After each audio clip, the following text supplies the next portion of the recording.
Bonjour à tous, je suis Johanna Cohen du cours Anna. Le cours Anna est une école des arts de la scène située à Neuilly-sur-Seine, Boulogne-Billancourt et Paris 16e. Le cours Anna, ce sont des cours de théâtre, des cours d'improvisation, des cours de chant, des cours de cinéma, des cours de danse hip-hop, des cours de comédie musicale.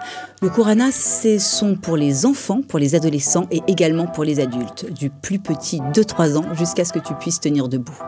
Aujourd'hui, j'avais envie de recevoir une maman bienveillante, une maman exigeante qui a ses enfants au cours Anna depuis déjà quelques années, une maman qui fait également des podcasts et qui a Mini Parisien sur les réseaux sociaux. On en discutera. Alors, je reçois Cyrielle Pérez. Bonjour Cyrielle. Bonjour Johanna. Comment ça va ? Super, et toi ? Écoute, super bien, encore plus parce que tu es là. Et je me suis jamais dit, tiens, ça serait sympa, une petite interview avec une maman qui, aujourd'hui, tu me mets tes enfants depuis quelques années. Ça fait 3 ans. Tes 4 enfants ? Les 4 enfants, bon, cette année, on a eu des soucis de planning avec Julia et les autres sont là et on est plus que ravis. Ça, c'est sympa, mais déjà, comment tu as connu l'école ? Alors, il y a quelques années, j'ai une de mes filles qui prenait des cours de danse dans une autre école, dans le 17e. Et on avait fait un stage et ça s'était pas très bien passé. Et il y a une maman qui m'a dit « Ah non, mais franchement, quand je pense que j'ai hésité avec le cours Anna, mais qu'est-ce qui m'a pris de ne pas aller au cours Anna ? Non, mais franchement, c'est tellement plus pro au cours Anna. » Et moi, je lui dis « Mais c'est quoi le cours Anna ?» Elle me dit « Quoi, mais tu connais pas le cours Anna ?» Je dis « Bah non. » Elle me dit « Mais c'est la référence dans l'école des arts de la scène. C'est juste génial. » Et c'est comme ça que l'année d'après, j'ai tapé à ta porte.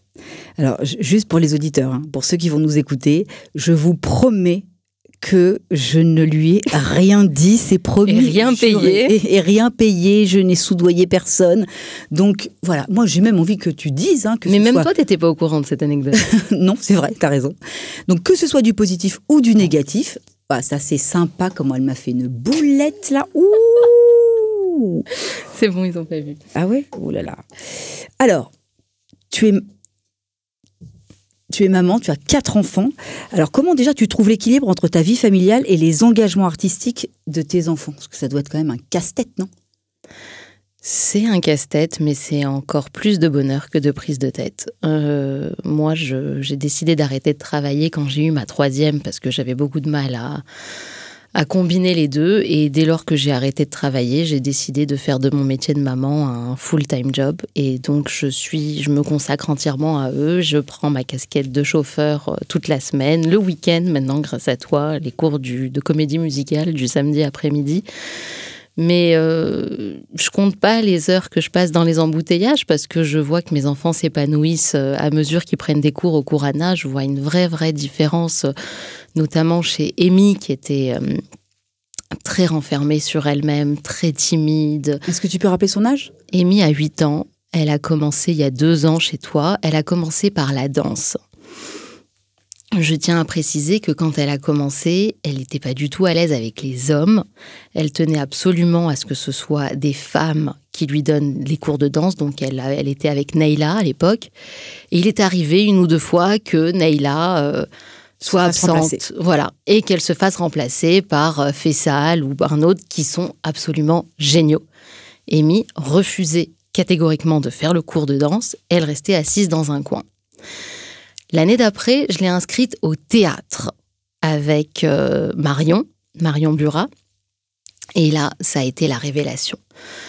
Elle a pris confiance en elle, elle s'est épanouie.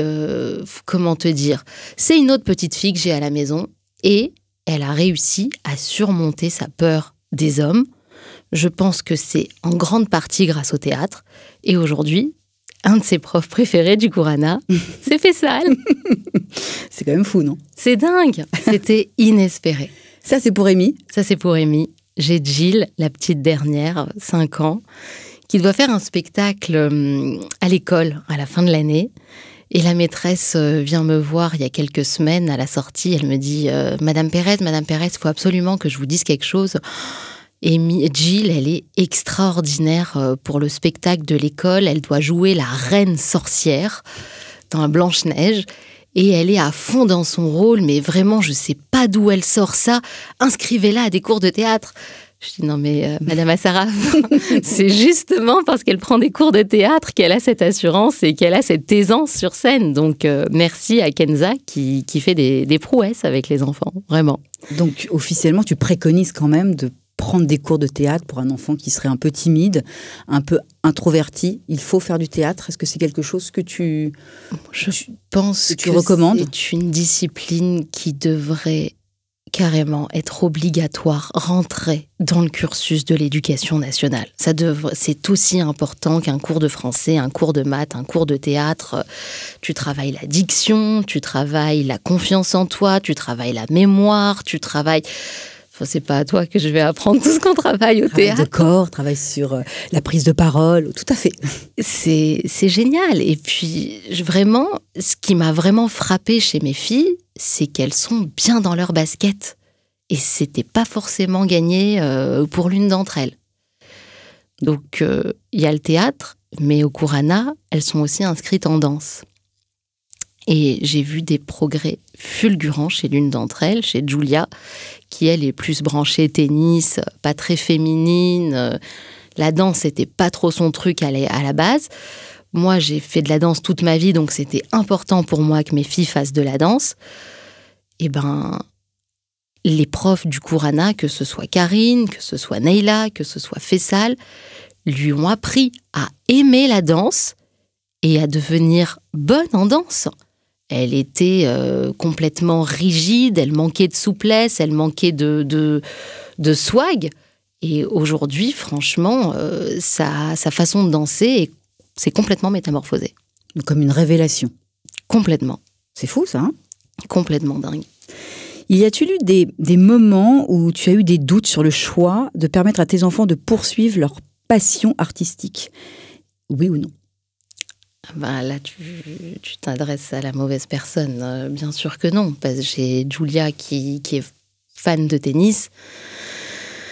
On l'accompagne dans cette passion. C'est devenu quasiment un full-time job pour mon mari, entre les tournois, les cours de physique, la coach mentale, les cours de tennis, les cours individuels, les cours collectifs.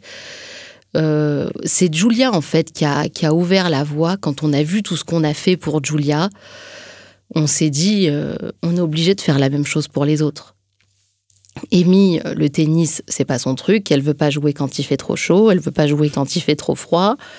Et elle, par contre, elle adore chanter, danser, se déguiser, faire du théâtre. Donc forcément, je l'ai inscrite d'abord à un cours de danse. Ensuite, un cours de danse et un cours de théâtre. Et elle m'en a demandé plus. Elle m'a dit, maman, maintenant je veux chanter. Je l'ai inscrite au coaching vocal avec Kenza. Elle m'a dit, je veux en faire encore plus. Je l'ai inscrite au cours du samedi après-midi. Donc, tant qu'elle m'en demandera plus... Et que tu as la possibilité aussi de le faire. Effectivement, je ne vous cache pas que financièrement, nos vacances en ont pris un coup. Non, effectivement, il faut avoir la possibilité de le faire, mais si on a la possibilité de le faire, il ne faut pas hésiter. Pas une seconde. Raphaël, lui, la danse, il est un peu trop macho pour danser. Ça a été le théâtre avec JC. Et qui lui a donné confiance en lui. JC, professeur de théâtre, je rappelle, déjà depuis plus de 10 ans au cours ANA, qui a suivi sa formation avec moi et qui est à mes côtés. Et effectivement, il porte les enfants et il leur donne confiance. C'est ce qu'il a fait avec ton fils. C'est ce qu'il a fait avec mon fils. Il a commencé le théâtre en cours d'année, en cours de CM1. Et c'est lui aussi, la confiance en lui, c'est petit à petit installé. Et aujourd'hui, il y a des moments où j'ai envie de lui dire redescends un peu sur terre, il y en a trop là. Oui, c'est ça. C'est que parfois, ça fait l'effet inverse. Hein. On vient pour leur sortir de la carapace et puis parfois, ça déborde. Ouais, mais c'est pas plus mal. Moi, je préfère cet extrême que l'extrême introverti. Tu fais également des podcasts, hein ? Ouais. Je fais des podcasts pour enfants. Ça s'appelle Les histoires de mini parisiens. C'est des podcasts où j'accompagne les enfants qui ont du mal à s'endormir à travers des petites histoires qui peuvent traiter du développement personnel, des histoires un peu humoristiques, avec une morale. Enfin, j'ai pas réellement de trame. Je vais en fonction de mes coups de cœur, en fait. Il y a une librairie où j'adore flâner qui s'appelle Chante-Livre à Saint-Germain-des-Prés. Et puis, je peux passer des heures à bouquiner jusqu'à ce que je tombe sur la pépite et je me dis, ah tiens, celui-là, je vais le faire en podcast. Et ça a tellement plu aux mamans qui m'ont dit, écoute, nous aussi, on s'endort avec tes podcasts. Tu veux pas nous faire des podcasts pour nous aussi? Donc, du coup, depuis quelques mois, j'ai lancé des podcasts pour maman où je vais traiter d'éducation, de bien-être, soit à travers des interviews de professionnels, ça peut être des psychiatres, des psychologues. Je vais aider les mamans à découvrir en fait des professionnels qui vont les guider dans leur accompagnement de leurs enfants. Moi, j'ai une de mes filles qui est dyspraxique. C'est un dys qui était assez méconnu. Et la recherche en fait du diagnostic m'a amenée à rencontrer toute une panoplie de professionnels dont je ne soupçonnais même pas l'existence. Et à travers ce parcours, je me suis dit tiens, il y a plein de mamans qui auraient besoin de savoir que ces professionnels existent en fait. Donc c'est des professionnels que je reçois toutes les semaines pour mon podcast Maman parisienne ou pas. Maman parisienne, il va falloir aller suivre, mais ça, on vous donnera toutes les informations à la fin de l'interview. Donc, du coup, tu fais du podcast. Est-ce que tu dois rentrer dans un personnage? Est-ce que tu penses que peut-être des cours de théâtre pour toi, parce qu'il faut un personnage, il faut une voix, il faut quand même que tu t'amuses. Comment tu trouves ce plaisir de raconter tout ça? Il faut un peu de théâtralité, nous sommes d'accord? Absolument, absolument. J'en ai d'ailleurs enregistré un avec Stéphane. Je ne sais pas si tu te souviens, Loup gris et la mouche, où j'incarne le personnage du loup qui se met à zozoter. J'ai jamais pris de cours de théâtre. J'adorerais en faire, mais mes enfants m'ont pris tout mon temps. Non, j'ai pas le temps. Mais peut-être, pourquoi pas. Moi, je t'invite, dans tous les cas, tous les lundis ou tous les mercredis soirs, à venir t'essayer sur un cours d'impro, à venir te lâcher, à venir prendre confiance et puis pouvoir t'improviser. C'est quel soir? À Neuilly, c'est le mercredi soir à 20h. Écoute, pourquoi pas? Ouais, ce serait bien. Donc, c'est facile ou c'est pas facile d'incarner un personnage? Et tes enfants, là, ils ont eu leur pièce de théâtre il y a pas longtemps. C'était génial. Amy, elle avait fait... c'était vraiment génial. Molière, comment ça s'appelait la pièce exactement? Molière dans tous ses états. C'était top, on a adoré.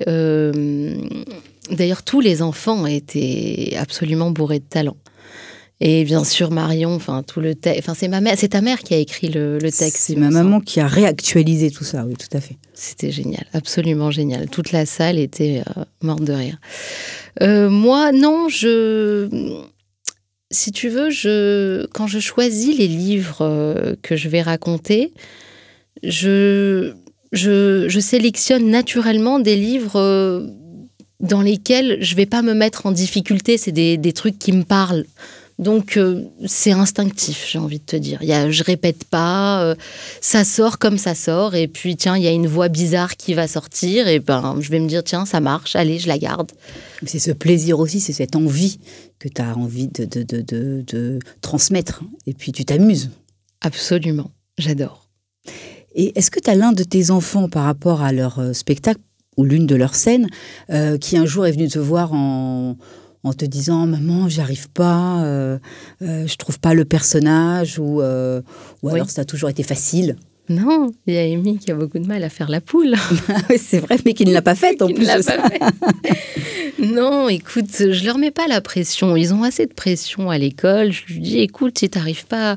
Donc, pour expliquer à tes auditeurs, dans le spectacle qu'elle a fait avec Marion, il y avait un moment où elle était censée incarner une poule. Ça a été un gros moment de solitude pour elle. Elle s'est vachement entraînée, elle a essayé et elle n'y est pas arrivée parce qu'il faut une vraie lâcher prise en fait, parce que t'es un peu ridicule quand t'imites une poule. C'est ça. Donc il y a plein de domaines qu'elle a réussi à explorer, mais le ridicule, elle a encore un peu trop d'ego pour ça. Donc prochain thème, peut-être surmonter l'ego pour le prochain cours de théâtre? Écoute, je vais réfléchir. Je sais pas vraiment, c'est pas gagné, mais bon. Comment tu l'as trouvé, Amy? Tiens, comment tu l'as trouvé sur scène? Extraordinaire, ok. Mais l'évolution du début d'année et ce fameux jour J. Qu'est-ce que tu as vu comme différence? Qu'est-ce que tu veux que je te dise? Para, ma fille, c'est la plus belle, c'est la plus intelligente, elle est extraordinaire. Non, ok, d'accord, mais sinon, théâtralement parlant, théâtralement parlant, je l'ai bien très à l'aise. On dirait qu'elle est née sur une scène. On aurait dit qu'elle avait fait tout ça toute sa vie. Alors que c'est sa première année de théâtre, hein, je tiens à le préciser. Donc, alors, soit c'est la prof qui est excellente, soit c'est ma fille qui est un génie. Je sais pas. Penses-tu que ça peut être aussi également les professeurs qui l'ont poussé? Je pense que ça joue énormément, bien sûr. Un bon coach. Un bon coach, un coach qui arrive à lui insuffler cette notion de plaisir. Parce que quand elle va au cours... Enfin, moi, je me souviens, quand j'étais petite, j'avais des activités extrascolaires. À part la danse, c'était... je dois aller au piano. Je dois aller au tennis. Amy, quand elle doit aller au cours ANA, c'est « ouais, génial, j'ai cours ANA ». Quand il y a des fois où il y a pas cours parce que c'est un jour férié ou quoi... Elle est dégoûtée. Ah ouais, clairement, c'est j'ai pas cours ANA. Et j'ai pas besoin de lui. C'est quelque chose, je pense, de très important pour tes auditeurs. J'ai essayé Raphaël au piano.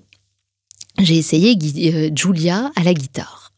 Et j'étais tout le temps en train de leur répéter « Raphaël, va réviser ton piano. Raphaël, t'as révisé ton piano. Julia, la guitare. » Et en fait, quand ça se passe comme ça, je pense, humblement, de ma petite expérience de maman de 4 enfants, que c'est l'activité qui va pas. C'est une activité qui correspond pas à l'enfant. Quand il s'agit de tout ce qui est scolaire, oui, il faut avoir une rigueur, même si on n'a pas envie d'y aller, t'as pas envie de faire tes maths, tu les fais quand même. C'est comme ça. Mais pour les activités extrascolaires, si on sent qu'il n'y a pas cette notion de plaisir, changez d'activité. C'est que c'est pas ça, il y en aura une autre. Amy, elle s'assoit à son piano toute seule. Elle révise les chansons que lui donne Kenza à réviser toute seule. Elle relit ses textes de théâtre toute seule. Je n'ai pas besoin de le lui dire. Et c'est pas une question de maturité comment dire, je perds le mot, c'est pas une question de maturité. C'est juste qu'elle est tellement passionnée par ça qu'elle le fait comme un enfant qui va aller prendre sa Switch ou son iPhone pour aller regarder un film ou faire un jeu. Elle, c'est vraiment du plaisir. Alors, est-ce qu'elle avait une prédisposition à ces activités à la base? Certainement.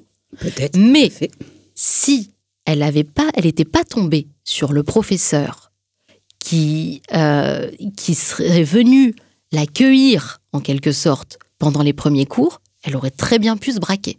Parce que, je tiens à le préciser encore une fois, elle ne voulait pas faire de théâtre. C'est moi qui lui ai forcé la main en lui disant « Tu essayes un cours au cours ANA. Si tu veux pas, on arrête. » Elle a fait un cours avec Marion. Sa réaction en sortant, ça a été oh, « Maman, pourquoi j'ai pas fait avant ?» C'est bien ça quand même. Donc toi, t'es la maman qui va quand même pousser pour que les enfants découvrent ce que c'est que le tennis, ce que c'est que le théâtre, le chant, etc., etc. On veut faire des activités chez la famille Pérez. Il faut en faire. Oui, il faut en faire. Je trouve que c'est très important d'en faire, mais c'est aussi très important de rester à l'écoute de ses enfants. Il y a beaucoup de parents, malheureusement, qui vont avoir tendance à faire un transfert avec leurs enfants, leur faire l'activité qu'ils auraient voulu faire ou au bout de laquelle ils n'ont pas pu aller. Je ne suis pas certaine que ce soit ce qui est recommandable. Encore une fois, je vous dis, j'ai 4 enfants, 4 profils complètement différents. J'ai Julia qui fait du tennis à fond, elle fait 10 heures de tennis par semaine. Elle aime ça, elle vit tennis, elle dort tennis, elle se réveille tennis. Eh ben, on la pousse. Alors, Julia, il y a des jours où elle va pas être très motivée pour aller au tennis, mais on est là pour lui dire « Julia, tu t'es engagée, faut y aller ». C'est pas, on est à son écoute, mais on est là aussi pour être son moteur. Un enfant de 10 ans ne peut pas décider lui-même pour ce qu'il a à faire pour son avenir. C'est à nous, en tant que parents, de lui dire quand il faut y aller, quand il faut freiner. C'est à nous de décider à sa place. Mais tout en restant à son écoute. Tu vas pas faire du basket à un enfant qui est fan de tennis. Tu vas pas faire du piano à un enfant qui s'en fout de la musique. Donc j'en reviens à Raphaël, à qui on a essayé le piano. Ça n'a pas fonctionné. Ok, on a essayé. Par contre, quand on commence, on finit. On a fini l'année. Tu t'arrêtes pas en cours d'année. On a commencé, on a fini au bout d'un an. Raphaël, il s'avère qu'il est passionné d'un truc qui va te surprendre, c'est l'école. Il adore l'école, les notes, c'est sa passion sur Terre. Très bien. Eh ben, il bosse à fond et on lui a fait faire une activité qui colle à son personnage, c'est les échecs. Ah bah oui, ça c'est sûr. Voilà, en plus du théâtre qu'il fait au cours ANA, les échecs, c'est quelque chose qui va l'aider à développer sa concentration, son esprit d'analyse, et ça colle à sa personnalité, donc très bien. Par contre, Amy, je suis pas certaine que je lui ferais faire des échecs. Donc il faut vraiment observer ces enfants, être à leur écoute, et ne pas hésiter à les pousser dans la voie dans laquelle on sent qu'il y a du potentiel et surtout cette notion de plaisir. Je suis tellement d'accord avec toi.